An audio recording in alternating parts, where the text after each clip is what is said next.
Terima kasih. Assalamualaikum warahmatullahi wabarakatuh. Selamat hari Sabtu, selamat datang kepada Bapak dan Ibu semuanya pada diskusi kajian rutin kitab yang diadakan oleh Itsmi Orwil Sleman. Kali ini kita akan membawa tema yang mungkin kita sudah tahu selama ini, sudah dengar temanya, bahan diskusi kita, tetapi tidak tahu nama medang itu apa gitu ya. Nah, bersama saya Isra Ardiansyah akan membantu Bu Mayang menjadi moderator pada acara ini. Saya dari Medang Heritage Society.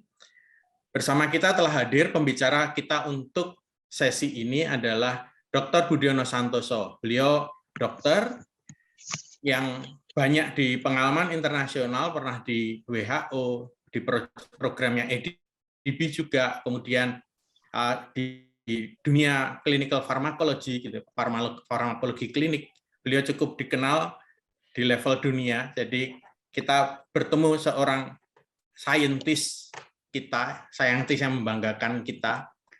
Dulu termasuk perintis Akademi Ilmu Pengetahuan Yogyakarta, dan saat ini Pak Budiono Darsono merintis kerjasama Kamboja Indonesia dalam kapasitas beliau sebagai Ketua Medang Heritage Society. Nah, Medang Heritage Society itu apa? Tapi saya akan memulai sedikit dengan sebuah analogi gitu ya. Dulu ketika cendekiawan Muslim abad ke-8 sampai abad ke-14 itu belajar dari literatur-literatur sebelumnya, mereka menghasilkan karya-karya yang betul-betul fenomenal. Bagaimana kita mengetahui kamera obscura, cikal bakal fotografi itu ditemukan oleh Al-Haytham, cendekiawan Muslim. Bagaimana kita juga mengenal Al-Khawarizmi yang menjadi dalam tanda petik awal nama algoritma, dan bagaimana semua bintang yang kita bisa lihat tanpa teleskop di langit itu ternyata namanya itu berasal dari nama-nama Arab itu ya, Aldebaran, Betelgeuse, dan yang lain-lain. Nah, itulah kehebatan cendekiawan Muslim yang berhasil mentransformasikan ilmu yang mereka dapat dari budaya-budaya sebelumnya menjadi peradaban, dan mereka sintesiskan yang menjadi salah satu peninggalan yang hebat yang bisa kita rasakan sampai saat ini. Nah, itu pula yang akan kita lakukan hari ini dengan mencoba belajar apakah itu medang dan bagaimana mereka memberi sumbangan besar dalam sains. Saya akan mempersilahkan Pak Budiono Darsono untuk Pak Budiono Santoso, maaf, Pak Budiono Darsono itu detik pom. Pak Budiono Santoso untuk menyampaikan kepada kita sekitar 30 menit, Pak, nanti kita diskusi apa itu medang dan bagaimana sumbangannya kepada teknologi, sains, dan budaya yang membentuk peradaban Nusantara kita. Silakan Pak, monggo. The time is yours. Terima kasih Pak Isra Ardiansyah. Terima kasih Ibu dan Bapak-Bapak yang telah menghadiri acara diskusi pagi ini yang sangat saya banggakan. Assalamualaikum warahmatullahi wabarakatuh. Salam kebajikan, namo buddhaya. Jadi topik yang akan saya bawakan pagi ini mungkin Ibu dan Bapak-Bapak sudah paham, yakni paradigma modern dalam teknologi, ilmu pengetahuan, dalam tata sosial dan pemerintahan yang selama ini kita anggap berasal dari Eropa, tapi ternyata sudah banyak diterapkan dan dikembangkan 1000 tahun sebelumnya, 1000 tahun yang lalu atau lebih di Medang, di era Medang, daerah Jawa Klasik. Saya bukan ahli arkeologi, saya pecinta arkeologi, pengamat arkeologi, pengamat budaya, sehingga mungkin presentasi saya lebih banyak akan memberikan pertanyaan dan anjuran atau saran untuk penelitian lebih lanjut. Slide Bu Maya. Mungkin perlu kita ingatkan dalam salah satu hadis yang diriwayatkan Imam Al-Baihaqi dan Syu'abul Iman, tuntutlah ilmu wali sampai ke negeri jinan. Oleh karena sesungguhnya menuntut ilmu adalah kewajiban atas setiap muslim. Pertanyaan saya, kalau ke Cina mbok mampir di Jawa, karena di sana ada sesuatu yang mungkin bisa kita pelajari, yang mungkin bisa kontribusi dalam ilmu pengetahuan dan teknologi. Dan saya kira peran penting ITSMI adalah bagaimana mensintesis berbagai peradaban, berbagai budaya ini untuk kemajuan ke depan. Jangan sampai kita terjebak dengan dikotomi yang mematikan. Slide. Nah, ini saya kira sudah dari Pak Israr. Mengapa kita membahas warisan Medang pada pagi ini? Yang pertama adalah adanya peninggalan bendawi. Kita kira-kira ada 150 peninggalan yang berupa candi di Jawa yang sebagian besar dibangun di era Medang dari abad ke-8 sampai ke-11. Candi-candi tersebut adalah produk teknologi, produk rekayasa, produk ilmu pengetahuan, bukan magic mistik. Yang kedua, masih banyak peninggalan nirbendawi, ethical values, guiding principles, nilai-nilai kearifan lokal dalam tata sosial, kepemimpinan, dan tata pemerintahan, serta nilai-nilai etika dalam bermasyarakat dan berinteraksi dengan alam dan lingkungan yang berasal dari Medang, yang mungkin bisa kita manfaatkan ke depan. Dan sayangnya ada banyak miskonsepsi sistematik, seolah-olah peradaban Medang itu dibangun dengan bantuan jin, dengan magic mistik yang sama sekali misleading. Berbagai peninggalan bendawi Medang memerlukan perlindungan dan pelestarian. Oleh karena miskonsepsi ini kemudian barang-barang peninggalan Medang menjadi produk yang diperdagangkan secara ilegal, dihancurkan, dirusak, dan diperdagangkan secara ilegal.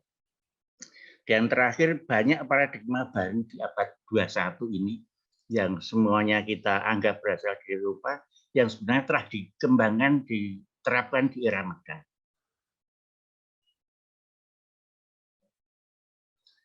Di manakah Keraton Medang? Keraton Medang adalah kerajaan Medang atau Mataram. Ada satu kerajaan kuno yang berlokasi di Jawa, Jawa Tengah, kemudian pindah ke Jawa Timur, antara abad ke-8 sampai ke-11. Jadi Medang sendiri mungkin asalnya dari Galuh, dinasti penguasa Medang adalah berasal dari Galuh di Jawa Barat. Pusat kerajaan Jawa di Jawa Tengah ada di sekitar Yogyakarta, Klaten, Magelang, Wonosobo, dan Temanggung, dan mungkin juga di sekitar Baglet di sebelah barat Jogja. Pusat-pusat pemerintahan yang tercatat di prasasti adalah Medang Ibumi Mataram, yaitu Medang Ri mungkin, Medang Imamerati atau Mameratipura yang di Kabupaten Magelang, Medang Ipok Pitu, Medang Itaulang, Medang Iwatugaluh, dan Medang Iwatan. Mungkin di sekitar Madiun dan Singosari. Sanjaya atau Raka Mataram Sang Ratu Sanjaya ada pendiri Keraton Medang atau Keraton Mataram. Ini tercatat pada prasasti Canggal di Candi Gunung Wukir. Penguasa Medang Raja Sanjaya membangun Lingga dan Yoni di Desa Kunjara Kunja setelah menyelesaikan berbagai permasalahan yang dihadapi Medang. Jadi Medang berdiri kira-kira berdasarkan Candrasengkala Sruti Indriya Rasa tahun 654 Saka atau 732 Masehi. Tanggalnya, harinya hari Senin, tanggalnya entah tanggal 6, ada yang menyebutkan tanggal 11, tanggal 12, mungkin nanti perlu pengajian lebih lanjut. Prasasti Mantiasih yang bertahun 907 Masehi yang dibuat oleh salah satu pemimpin Medang, kemudian 200 tahun sudah berdirinya Medang, menyatakan bahwa Sanjaya adalah Raja pertama Medang. Sanjaya mungkin berkuasa di Medang bukan 732 tapi pada 717 Masehi. Prasasti Canggal dianggap sebagai pertanda keberadaan Medang atau Kerajaan Mataram yang tertulis dan menyatakan waktu. Ini ada prasasti tertua yang menyatakan waktu. Sebelumnya ada prasasti Soyomerto atau Sojomerto yang belum ada catatan waktu. Ya, slide. Raja-raja sebelum pindah ke Tawulang atau prasasti menurut prasasti Mantiase yang dibuat oleh RKI Watu Puradyah Balitung 907 Masih. RKI Mataram Sang Ratu Sanjaya, Sri Mahaja RKI Panangkaran, RKI Panunggalan, RKI Warak, RKI Garung, RKI Pegatan, RKI Kayuwangi Dyah Lokapala, RKI Watu Humbalang, dan RKI Watu Puradyah Balitung. Jadi semua raja-raja Medang menyandang gelar RKI, artinya mereka pernah menjadi kepala kabupaten atau pasar sebelum mereka diangkat sebagai raja. Jadi kakak yang dihormati dari Medang, dari Mataram, dari Panangkaran dan sebagainya. Ya, slide.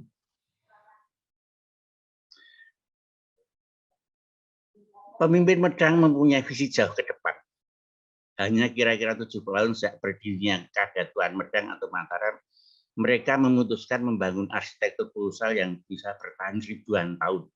Jadi hanya kira-kira 70 tahun sejak Prasasti tanggal 732 Masehi, Samaragrawira memutuskan untuk membuat Candi Bumi Sambare Budara atau Candi Borobudur yang diperkirakan akan bertahan sampai ribuan tahun ke depan. Mereka punya visi jauh ke depan. Diselesaikan oleh anaknya Samaratungga dan dilaksanakan oleh Samaratungga anaknya dan diselesaikan oleh Ratu Pramodawardhani cucunya. Jadi ada 3 generasi. Pelajaran yang bisa dipetik bahwa ada loncatan penguasaan teknologi hanya dalam tempo kurang dari 100 tahun. Kemampuan untuk melakukan inovasi teknologi begitu besar, begitu bermakna, begitu spektakuler. Oleh karena sesudah pindah ke Jawa Timur tidak lagi diciptakan candi-candi yang kolosal besar. Jadi pelajaran yang bisa dipetik yang kedua adalah adanya konsistensi kebijakan lintas generasi. Jadi walaupun ganti pimpinan tidak ada perubahan, semua konsisten dilaksanakan. Dan yang sangat sulit kita mengerti adanya konsistensi dan presisi teknologi. Perangkat-perangkat candi ini dibuat oleh kelompok-kelompok yang berbeda tempat, berbeda waktu, berbeda generasi, tapi mereka kemudian bisa dirakit dari satu bangunan yang utuh. Jadi ada maketnya yang kita tidak tahu komputernya di mana itu untuk merancang merakit semua komponen. Ya, Bu Maya. Ya. Di tahun 1991 masyarakat dunia mengakui mahakarya Nusantara dan menitipkan kepada bangsa Indonesia untuk melindungi, merawat dan melestarikan Bumi Sambare Budara, Candi Borobudur, dan Siwagraha, Candi Prambanan, diakui UNESCO sebagai warisan budaya dunia. Jadi ini bukan lagi budaya orang Jawa, budaya orang Indonesia, tapi budaya dunia. Budaya dunia sehingga kita dititipi oleh masyarakat dunia untuk merawat dan melestarikan warisan bendawi ini. Ya. Arsitektur candi dirancang dengan konsep ilmiah, sama sekali bukan dengan magic mystic seperti yang sering diungkapkan. Menggunakan matematika biner, artinya matematika biner itu 1, 2, 4, 8, 16 dan seterusnya. Jadi misteri angka biner di Borobudur atau Bumi Sambare Budara, candi-candi dirancang dengan prinsip matematika biner atau encoded mathematics sehingga bentuknya hampir selalu simetris. Ukuran panjang dan lebar kira-kira 123 meter. Asalnya mungkin berasal dari bilangan biner 256 hasta atau 122,88 meter. Jadi hanya ada 12 cm koreksi atau penyimpangan dari 123 meter. Sangat konsisten, sangat teliti, sangat precise. Jumlah arca Buddha di Borobudur 504 adalah jumlah total bilangan biner. 8, 16, 32, 64, 128, 256, jumlahnya 504. kadang-kadang banyak teman arkeolog yang menganggap ini kan hanya otak-atik Gatuk. Nanti otak-atik Gatuk ini yang melakukan otak-atik Gatuk ada sarjana fisika almarhum Pak Adiworo Tomo dari ITB. Dan sayangnya yang kemudian banyak meneruskan analisis inilah orang Jepang sama orang Prancis. Jadi orang kita nganggap ini hanyalah otak-atik Gatuk yang tidak ada maknanya sama sekali. Ini yang sangat disayangkan. Jadi slide. Bilangan biner juga diterapkan dalam bidang kesusastraan, tidak hanya dalam bidang teknologi. Misalnya rancangan batik klasik yang selalu menggambarkan pola yang simetris. Dalam puisi-puisi kuno atau meter kakawin dan doa-doa kuno menyangkut jatuhnya guru lagi, selalu dengan bilangan biner 8. Dalam musik laras pelek selendru mempunyai irama dasar bilangan biner 8. Juga dengan irama tari. Kenapa tari Bali geraknya lebih ritmis? Karena dasarnya itu dasar bilangan biner. Sedangkan tari Jawa yang sudah mengalami transformasi ada lebih logaritmis, oleh karena pakai logaritma. Dasarnya bukan bilangan biner lagi. Makanya lebih halus. Jadi kalau Anda punya kurva yang tidak karuan, biasanya kalau dipakai logaritmis jadi halus seperti gerakan tari Jawa. Jadi, Bu Mayat. Siapa yang membangun Candi Siwagraha? Ini diselesaikan sedikit lebih kemudian oleh Raka Ibikatan dari Wangsa Sanjaya, dari keturunan Sanjaya. Kemudian Pramodawardhani yang putri mahkota Medang lagi yang berasal dari Wangsa Sailendra, keluarga Sailendra, menyerahkan tahta Medang kepada Raka Ibikatan dan kemudian mereka berdua kawin karena tidak tahu kawinnya tak politik atau betul-betul karena cinta. Tidak bisa kita buktikan, tidak ada kawinnya di prasasti. Kemudian mereka berdua membangun, entah siapa yang bangun, Pramodawardhani membangun untuk Raka Ibikatan atau Raka Ibikatan membangun untuk Pramodawardhani. Candi Indah di Pelausan sebagai satu kesatuan. Perlambang toleransi antara agama Buddha dari Pramodawardhani dan Siwa dari Raka Ibikatan. Dan juga merupakan perlambang cinta kesetiaan yang abadi. Jadi oleh karena ini sesudah mereka menyelesaikan kedua candi Bumi Sambara Budaya dan Siwagraha, kemudian mereka membangun bersama atau menyelesaikan bersama Candi Pelausan. Nama Candi Pelausan sebaiknya dikembalikan ke nama pendirinya, Sri Kahulunan atau Pramodawardhani, atau bersama suaminya Raka Ibikatan. Nama Pelausan itu nama desa dan ada komponen ini adalah mengeliminir oleh karena antara Pelausan sekarang ada Pelausan Luar dan Pelausan Kidul itu ada jalan. Dulunya tidak ada itu, masih Pelausan ya Pelausan, ya Sri Kahulunan, Candi Sri Kahulunan.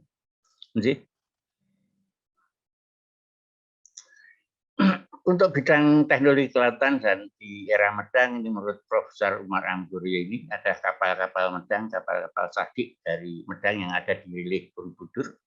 Dengan perahu Cadik ini pelaut-pelaut Medang mampu menguasai mencapai Asia Tenggara, Afrika Barat, bahkan Pasifik. Mereka mengontrol perdagangan laut di sekitar Asia Tenggara. Jika Medang adalah kerajaan maritim dan agraris yang kaya. Kalau tidak kaya, tidak mungkin mampu membuat candi-candi kolosal tersebut. Komoditas perdagangan yang terutama adalah kayu manis. Kayu manis itu manis jangan. Kardanum, kapulaga, padi, rempah-rempah. Jadi mereka juga mampu mengekspor padi ke Cina pada waktu itu. Ini ada replika Samudra Raksa, replika kapal Cadik Medang yang bisa berlayar sampai Ghana pada tahun 2003-2004. Jadi, beberapa paradigma abad 21 di bidang politik, pemerintahan, kesejahteraan, dan sosial yang telah dilaksanakan telah berkembang di era Medang dalam sistem pemerintahan, tidak berdasarkan kekuasaan absolut, tapi negara kesatuan yang terdiri dari berbagai tingkatan pemerintahan atau kadipaten atau kuasa. Dan masing-masing lokasi, entah itu Fasa atau Wanua atau desa, mempunyai otonomi. Ada beberapa banyak yang diberikan otonomi dan desentralisasi.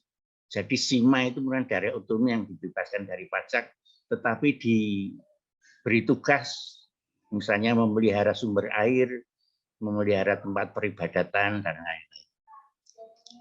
Kesamaan gender sudah banyak dikenal di era Medang. Jadi bukan lagi itu adalah paradigma dari Barat abad 21. Zaman Medang sudah ada gender balance. Bu Mayang dari Pusat Studi Gender di UI bisa meneliti lebih lanjut. Juga ada sistem kesejahteraan bersama, collective welfare, ada sistem perpajakan yang teratur, yang konsisten, ada sistem suplai logistik dan pasaran yang bernama Pansawara. Ya. Ini ada Hari Pasaran Jawa, sedulur papat limo pancer, di mana Hari Kliwon, Pasaran Kliwon itu ada di tengah Kliwon, Kalibuan. Kemudian di sebelah timurnya, tidak tahu berapa kilometer, mungkin 5 kilometer, ada Pasaran Legi, di selatannya ada Pasaran Paing, kemudian di baratnya ada Pasaran Kulon, Pon, dan di utaranya ada Pasaran Wagi. Dan ini berputar terus. Pasaran sistem 5 hari telah dikenal sejak zaman Medang dan masih bertahan sampai ini di daerah-daerah bekas Medang.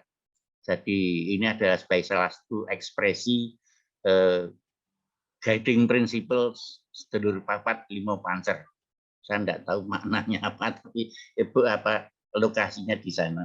Ada peninggalannya. Jadi merupakan sistem pemerataan kesejahteraan, collective welfare, sistem supply logistik, jejaring pasar di satu lokasi. Dan mungkin juga merupakan konsep tata ruang pemukiman. Jadi orang tidak boleh membangun semaunya. Kabupaten Fasa di tengah, kemudian desa-desa Wanua di sekitarnya seperti konsep tata ruang. Ini adalah dari almarhum Ki Sondong Mandani, salah satu tokoh intelektual Jawa yang kita segani. Ya. Dalam sistem politik dan pemerintahan, gelar pemimpin menunjukkan bahwa yang bersangkutan bukan penguasa absolut dan tidak disakralkan. RKI, kakak dari atau orang yang dihormati, orang yang dituakan.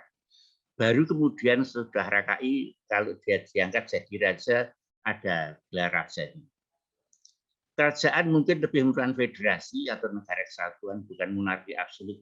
Jadi negara yang terjadi dari federasi banyak kuasa, banyak kadipaten yang dipimpin oleh seorang RKI Mataram.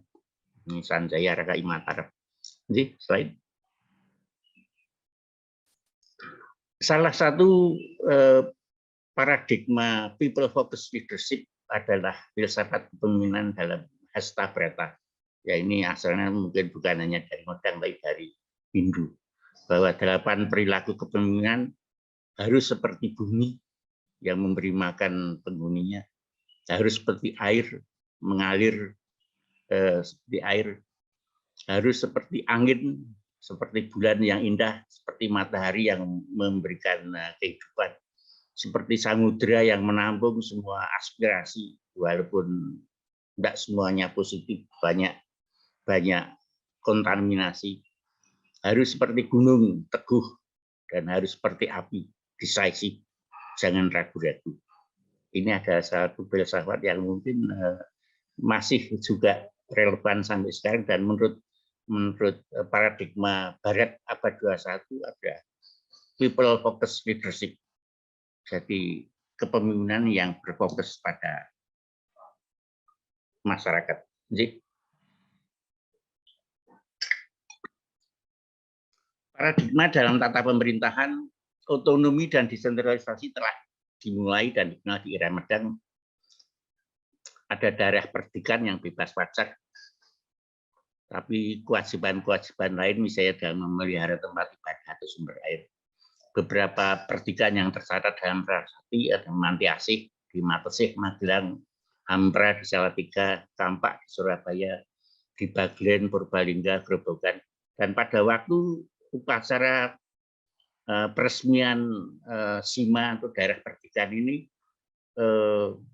pestanya pun distandarisasi. biayanya antara 1 kilo dan 1,5 kilo emas. Kemudian hadiah-hadiahnya, jamuannya semua tertulis rapi di prasasti, tidak bisa semuanya. Jadi selain kesetaraan gender ini, Bu Mayang dari pusat studi gender di UII, wanita terlibat dalam pembuatan kebijakan strategi pada era Jawa Klasik. Jadi laki-laki itu hanya pelaksana, tapi formulasi kebijakannya ada pada kaum wanita. Mungkin ini perlu diteliti lebih lanjut. Dan kita tahu tokoh-tokoh wanita yang tercatat dalam sejarah klasik adalah Ratu Sima dari Kalingga, yang mungkin pada waktu itu membagi Kalingga menjadi 2, Medang Ibu Mimantaran dan Medang Ibu Misambara. Kemudian Ratu Pramodawardhani dari Medang yang menyelesaikan pembangunan Candi Borobudur, Sri Isana Tunggawijaya dari Medang yang mungkin terlibat dalam perpindahan dari Jawa Tengah ke Jawa Timur. Tribuana Tunggadewi ini arsitek politik Majapahit. Jadi yang arsitek politik Majapahit itu Tribuana di belakang layar. Ini adalah disertasi orang Inggris.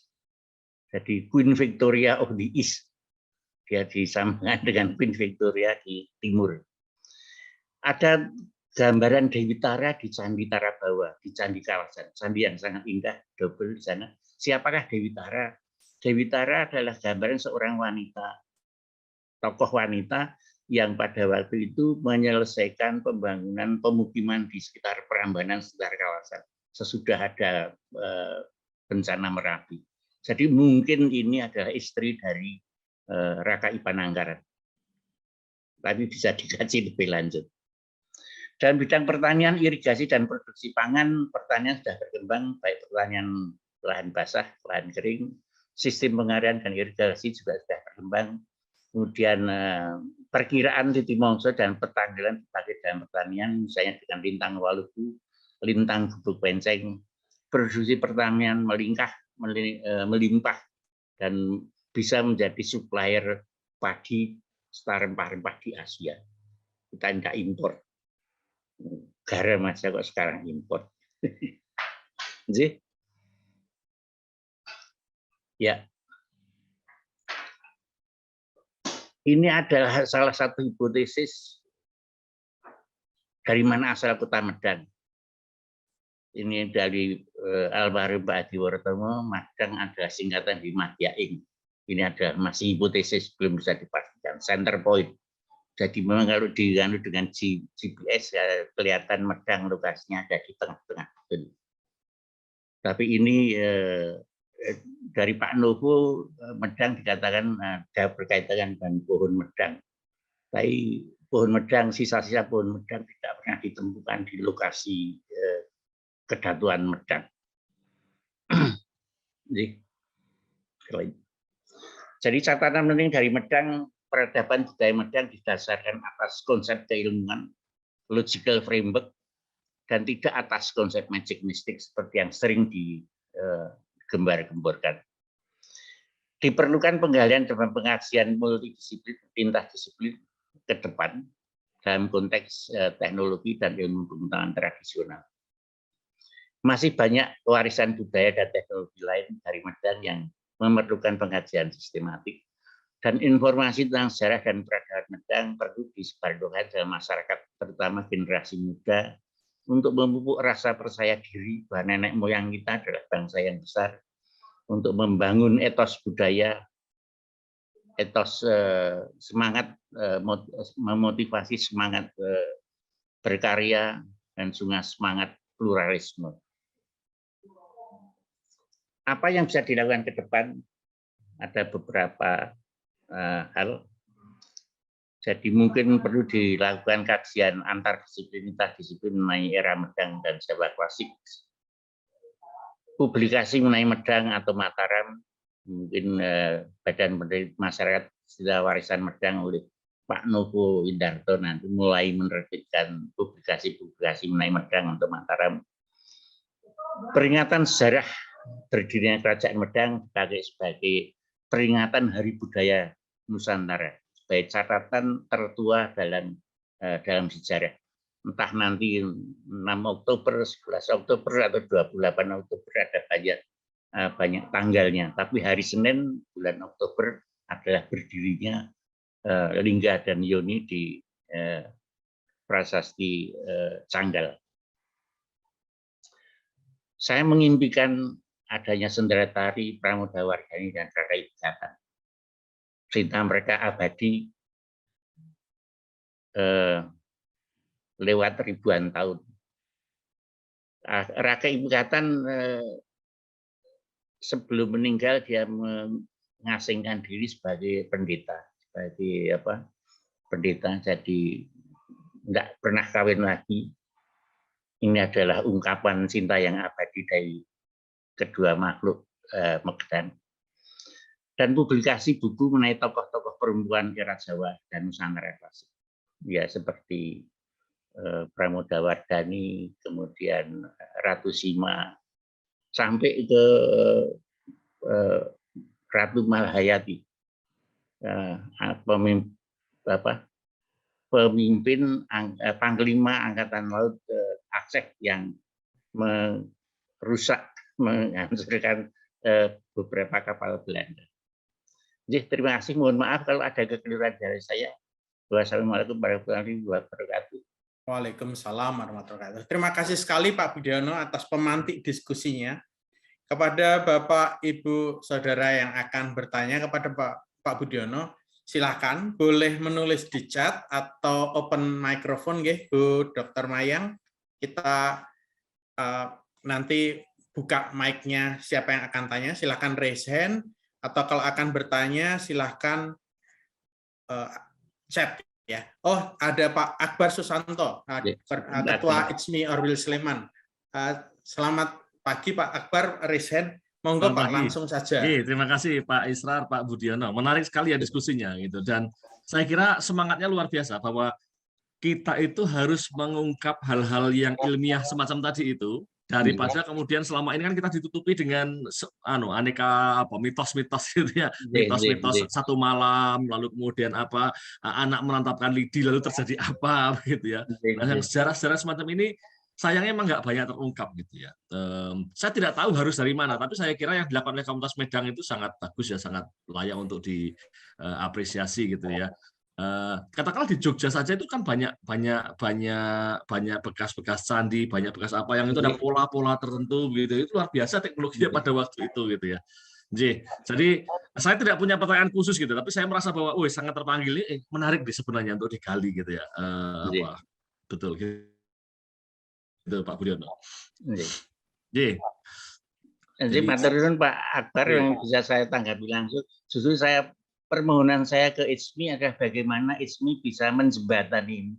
Jangan sampai terjebak dalam dikotomi antara ilmu pengetahuan dan kepercayaan. Jadi seolah ada dua kubu yang saling terpisah. Mungkin Pak Israr bisa komentar, Pak Israr. Siapa? Jadi pernyataan Pak Akbar sangat valid gitu, sangat valid bahwa memang banyak sekali yang kita bisa explore gitu ya. Bahkan banyak hal, kalau tadi Pak Budiono menyampaikan ada 115 candi yang sudah tercatat, ini masih banyak sekali yang belum terungkap gitu ya. Karena misalnya di Karangwuni Utara kampus UGM itu ada yoni gitu, ada yoninya. Bahkan di kampus Sanata Dharma sekarang itu dulu juga ada candinya gitu. Atau di seberang Sejahtera Park apartemen gitu ya, di daerah Pringgulung Condong Catur itu di dekat hutannya punyanya Pak almarhum Pak Sumadi Martono Wonohido itu sebelah baratnya itu ada bekas batu candi di tepi sungai gitu. Bahkan saya sempat dengar, tapi ini belum terkonfirmasi, bahwa di dekat posisi Universitas Mercu Buana yang di belakang Gajah Wong Resto itu dulu ada candinya gitu. Artinya ada banyak hal yang bisa kita pelajari gitu ya, tentang peradaban, tentang kota, tentang pattern, tentang pola, bagaimana bangsa ini atau sekitar kita ini tumbuh. Jadi Untuk itulah mari kita diskusikan. Monggo kepada Bapak dan Ibu peserta yang lainnya, silahkan dituliskan di chat juga nggak apa-apa, diangkat raise hand juga boleh, silahkan. Oh iya, kalau ada yang tinggalnya di dekat Jalan Magelang, di dekat flyover Jombor itu di utara Ring Road persis itu juga ada batu candinya dan ada yoninya. Jadi kita ini sebetulnya standing on the shoulder of giants gitu. Kita di sekitar kita itu banyak kehebatan yang kita perlu eksplor, kita pelajari gitu. Monggo Bapak-bapak, Ibu-ibu kalau ada komentar. Satu hal yang mungkin perlu saya tambahkan, ada peninggalan arca emas di Klaten dan di Bagelen. Arca emas tersebut bukan milik aparat atau milik RKI. Arca emas tersebut ditinggalkan oleh keluarga kaya yang mungkin adalah pedagang. Jadi pada waktu itu tidak kok aparat bisa jadi kaya oleh karena diawasi semua orang. Yang kaya tersebut yang buat arca-arca emas tersebut adalah keluarga-keluarga pedagang. Ya korupsi sih ada sedikit tapi tidak merajalela. Ngono ya ngono dengan ngono. Iya, betul Pak. Saya juga membaca ada sengketa tanah, ada kasus pejabat nggak bayar pajak, itu di berbagai prasasti ada. Saya kebetulan mengeksplor itu prasasti yang ada sengketa ini orang asing atau tidak. Akhirnya diputuskan dia orang pribumi asli, jadi harus kena kewajiban pajak dan sebagainya. Kemudian bagaimana orang ini ternyata berhutang tapi nggak membayar, itu ada Pak gugatan-gugatan itu. Jadi banyak hal yang bisa kita pelajari dari metode komunikasi di masa lalu ya, alat komunikasi di masa lalu yang kita sendiri sekarang bisa lihat, yaitu prasasti. Jadi kebetulan saya nanti juga jam 9 akan ikut Pak baca kursus baca prasasti di BPCB Kalasan. Jadi saya sudah mengatur sama Bu Dr. Mayang itu bahwa saya nanti latihan baca prasasti. Jadi monggo Pak Akbar, silahkan. Menarik itu ya. Sesuatu yang nggak pernah saya bayangkan selama ini, kursus bahasa prasasti. Tapi kalau yang sudah dilakukan oleh Komunitas Medang sendiri apa ya Pak? Yang penting gini, yang terprogram, yang sudah atau akan dilakukan terkait dengan mengangkat isu-isu semacam tadi. Ya, kemampuan kita hanya terbatas pada advocacy, kemudian pada pengajian-pengajian dan publikasi, dan non sewu suara kita masih minoritas saya kira Pak Israr. Mungkin Pak Israr bisa ikut menjelaskan. Kadang-kadang saya sampai frustrasi ngopo dan sebagainya. Sebagian besar program yang berkembang adalah program-program yang bisa mendatangkan driven by project, driven by incentive. Dan Medang sampai saat ini masih belum berhasil menggerakkan insentif tersebut. Mungkin Pak Israr monggo atau Pak Novo Indar. Pak Novo hadir di sini. Pak Novo ini adalah belum muncul. Pak Novo ini adalah yang menggerakkan publikasi di Medang Heritage Society. Jadi Medang Heritage Society sejak tahun kemarin, sejak pandemi justru malah sudah menerbitkan buku-buku sebagai metode untuk mengedukasi gitu ya. Medang itu apa? Selama ini kan kita taunya Mataram Hindu atau Wangsa Sailendra, Wangsa Sanjaya, tapi ternyata nama kerajaannya itu adalah Medang gitu. Dan sementara ini kita hanya tahu yang besar di Indonesia itu adalah Majapahit dan Sriwijaya. Padahal dalam prasasti Laguna, Laguna Inscription, Copperplate Inscription, prasasti Tembaga Laguna di Filipina, itu nama Medang aja disebut gitu.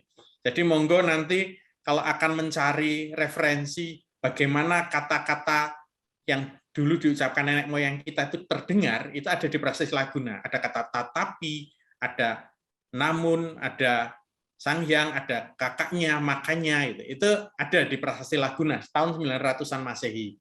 Jadi kita banyak yang hal mengeksplorasi. Kemudian seperti Pak Bud sampaikan tadi, kita juga sudah membantu sosialisasi kepada anak-anak. Jadi ada beberapa sekolah yang sudah meminta bantuan Medang Heritage Society untuk dipandu datang ke candi, dijelaskan sejarahnya, bukan sekedar melihat arsitekturnya, atau diajak membaca cerita di dalam relief candi. Itu sudah beberapa teman dari Medang Heritage juga sudah melakukan, Pak. Dan kita sudah melakukan advokasi. Waktu itu saya ingat sekali diajak Pak Budiono ke Temanggung, bagaimana supaya Pemkab Temanggung itu juga lebih peduli soal pelestarian Medang, karena Temanggung itu salah satu daerah penting dalam sejarah Medang. Bagaimana kita tahu ternyata berapa tahun ini ternyata situs Liangan itu membuktikan bagaimana indahnya peradaban di masa lalu, bagaimana kota itu dibangun.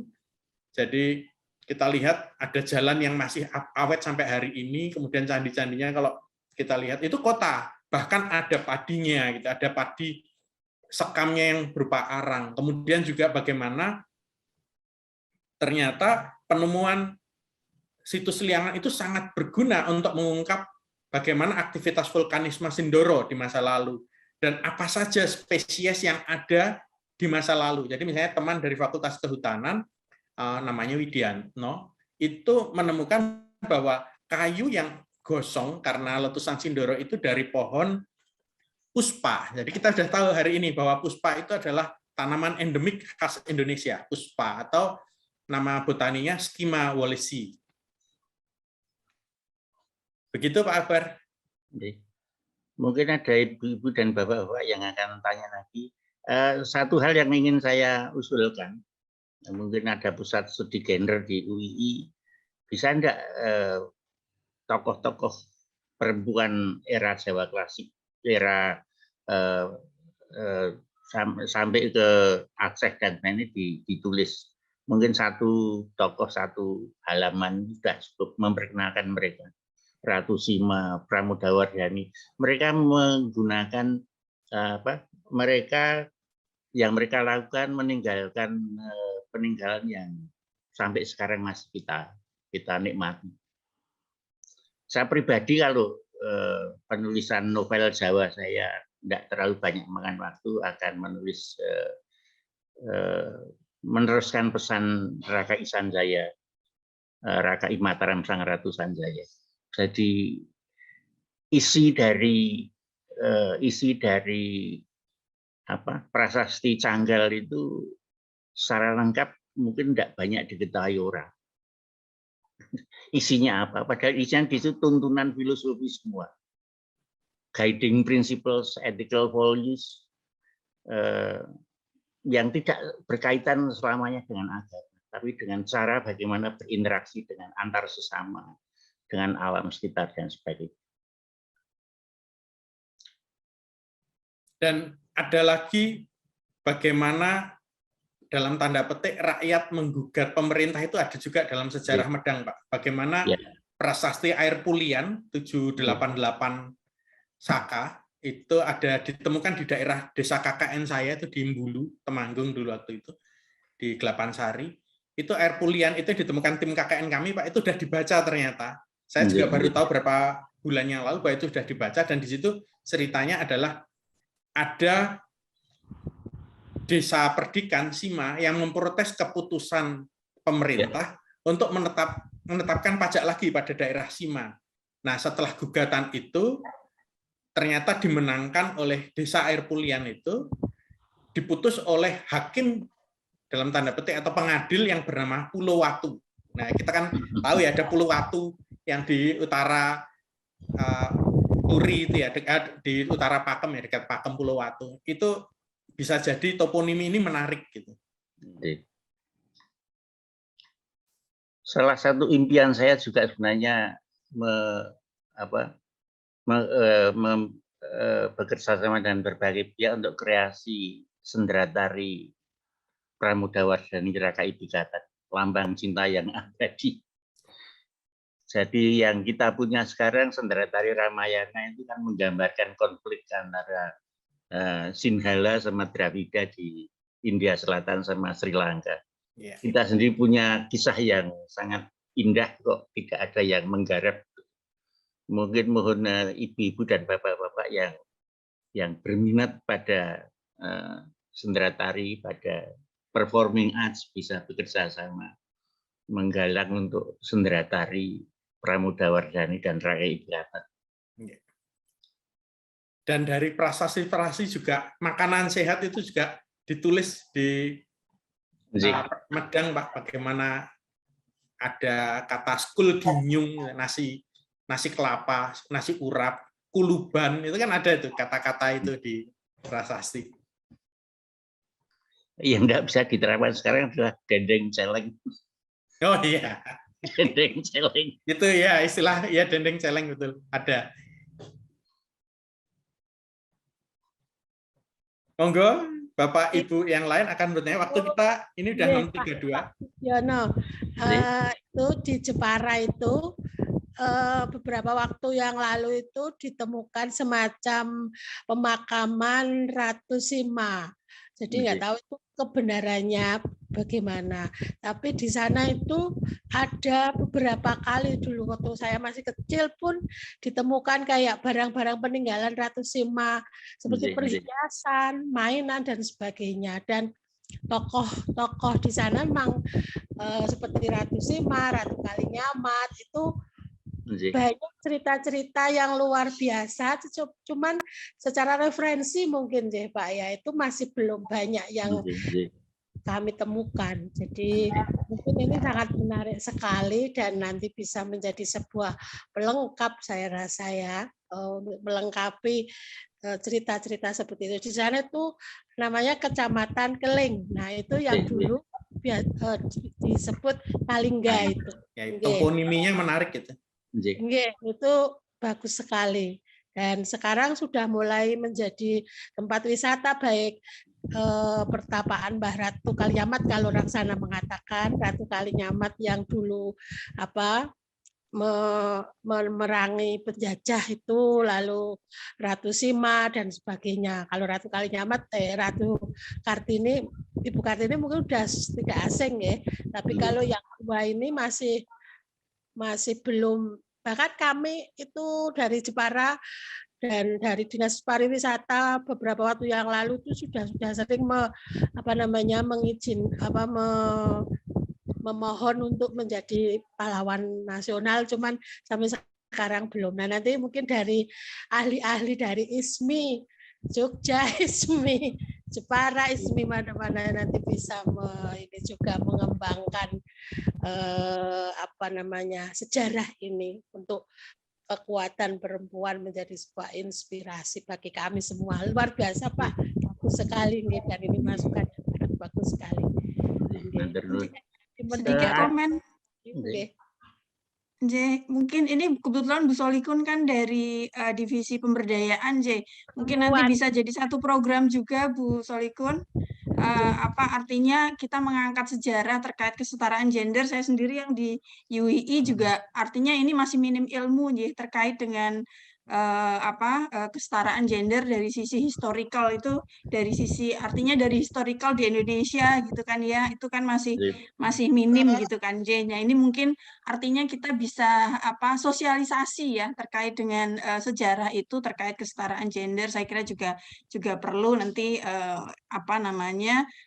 kita juga sambil melihat studi-studi yang ada. Di sini juga ada Bu Farida dari UII juga, dari PSG UII juga nanti bisa jadi masukan ya untuk terkait dengan program-program kami juga. Saya kira itu dulu dari saya, Pak Budiono dan Pak Israr. Ya, terima kasih. Ada dua lokasi yang penting di Pantai Utara Jawa, ada di Batang sama di Jepara. Dan saya tidak tahu Kalingga di mana, tapi banyak peninggalan ada di Jepara. Salah satu hal yang mungkin perlu dicatat, yang memutuskan menyerbu Malaka dari Demak itu adalah Ratu Kalinyamat. Ya. Dan biasanya pemimpin-pemimpin pelabuhan di Jawa itu adalah perempuan. Jadi begitu Ratu Kalinyamat kok Malaka mengambil alih perdagangan rempah-rempah di Asia Tenggara, langsung memerintahkan penyerbuan ke Malaka, walaupun mungkin belum berhasil. Ya, kalau dilihat dari sejarahnya juga, karena saya setengah Aceh ya Pak, jadi ketika saya duduk di Masjid Baitur Rahman ya, Masjid Raya, masjid besar itu, duduk di seharian liatin itu sampai sore gitu. Itu menarik bahwa guru-guru anak-anak kecil di sana itu, guru-guru ngaji itu adalah mbak-mbak ini.